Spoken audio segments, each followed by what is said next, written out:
Hello guys and welcome to the channel. Today we are going to learn how to model a 90-degree topology. Go Shift A, Mesh option. Let's use a cylinder to demonstrate this. Then scale on the Z-axis by 4 meters and then RY 90 degrees to rotate it 90 degree on the Y-axis. Select this face, go to your front orthographic view and you want to, if you want to extrude it this way and then, um, extrude out, rotate, extrude, rotate to get a 90-degree topology. And at the end of the day, it will be messy. That's not a very professional way to work. You have a very messy topology. The best way to do it is go to your front view, you want to go Control Shift B in your front view. In wireframe, you want to go Control Shift B,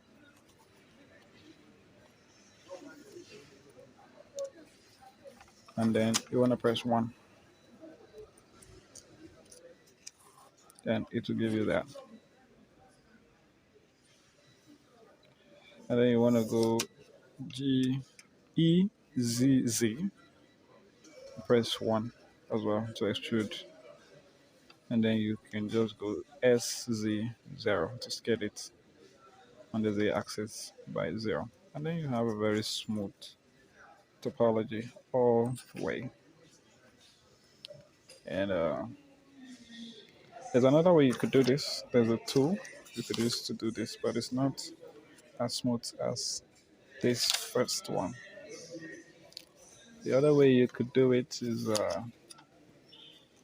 I'll demonstrate that in a second. But if you look at this, right, you'd see that there's an even flow of topology from the y-axis to the z-axis. You can even duplicate this and use it the way you want. You can even place it like this. You can rotate it. You can move it around. Mostly some architecture architecture work or um,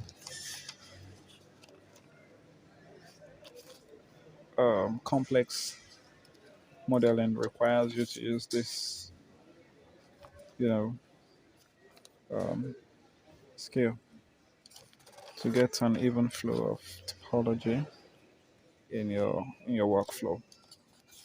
The whole idea is to teach. If you even subdivide it, you see it looking quite messy. So you'd have to add in some more topology for subdivision surface modifier to work on this.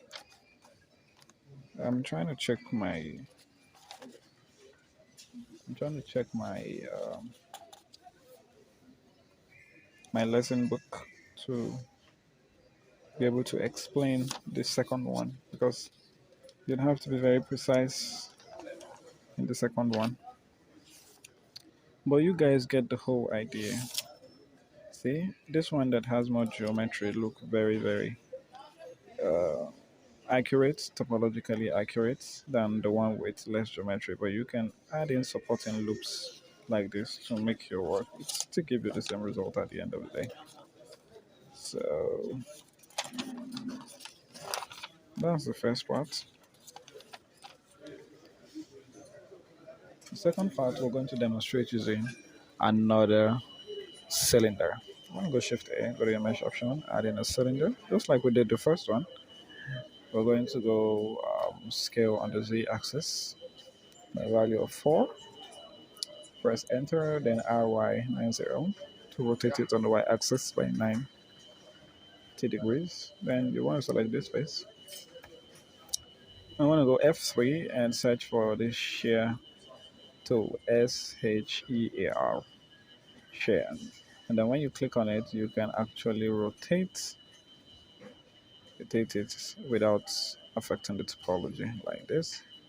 Then you want to go GZZ the same way we did it. But when you come here now and you press RZ90, say that it doesn't work. Let's go again. RZ90.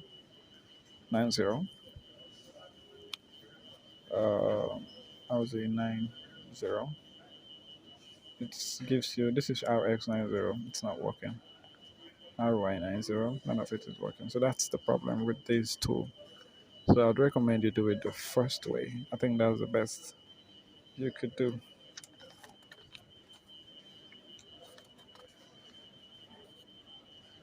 That's the best you could do. So uh, it's still not working.